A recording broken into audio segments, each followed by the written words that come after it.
भक्ति के लिए कोई साधन आवश्यक नहीं है, सिर्फ भाव। भक्ति के लिए कोई सीढ़ियाँ नहीं है, सिर्फ छलांग का साहस, या कहिए तो साहस। अपने को छोड़कर परमात्मा में गिरने की हिम्मत, जैसे नदी सागर में गिरती है। इसमें भक्त की भाव दशा को कंपेयर किया गया है नदी की भाव दशा के साथ। जब नदी सागर में गिरती है तो झिझकती होगी, ज़रूर झिझकती होगी, क्योंकि अब तक जो थी अब नहीं हो जाएगी। वो कूल किनारे जिनमें बही, वो पर्वत श्रृंखलाएँ जिनसे वो जन्मी, वो मैदान जहाँ से गुजरी, वो लोग, वो वृक्ष, वो मौसम, वो ग्रीष्म ऋतु, जब वो परमात्मा की याद में भक्त सूख जाता है, नदी भी उन एकदम दुबली पतली हो जाती है। और फिर यौवन नदी का वर्षा ऋतु में वैसे भी भक्त जब परमात्मा उसके नज़दीक होता है तो नृत्य कर उठता है नदी की तरह। और शरद ऋतु में नदी का सौम्य रूप, जब भक्त परमात्मा में काफ़ी गहराई पकड़ लेता है तो बड़ा एक शांत चित्त हो जाता है। और वो सुंदर सुबह और सुंदर सांझ और ना मालूम कितने गीत, गांव-गांव के गीत, गांव-गांव की धुनें, ये सब याद आती होंगी। सारा अतीत रोकता होगा नदी को कि ठहर जा, क्यों मिटी जाती है। फिर तू नहीं रह जाएगी, तेरा तादात्म्य खो जाएगा, तेरा अस्तित्व खो जाएगा।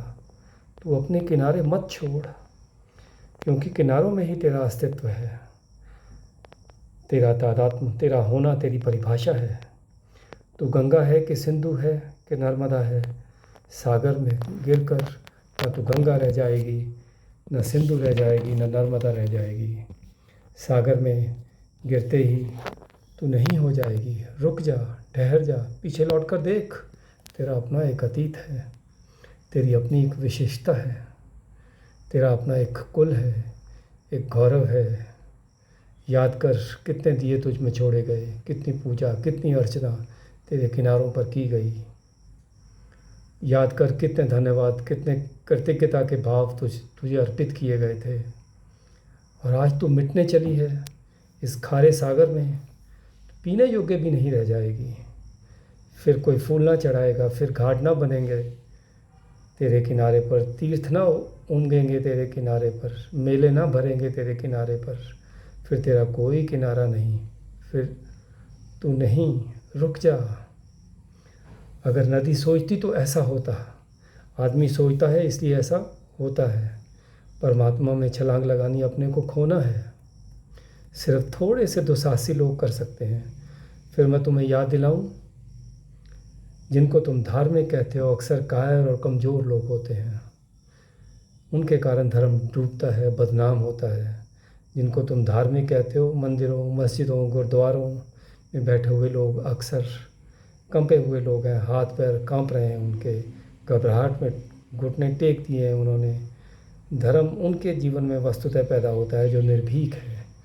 भक्त निर्भीक होता है, अभय होता है, जो परमात्मा से भयभीत होकर प्रार्थना नहीं करता, परमात्मा में के प्रेम में पड़ के प्रार्थना करता है। तो भक्त की भाव दशा और नदी की भाव दशा में बहुत कुछ मिलता जुलता है। धन्यवाद।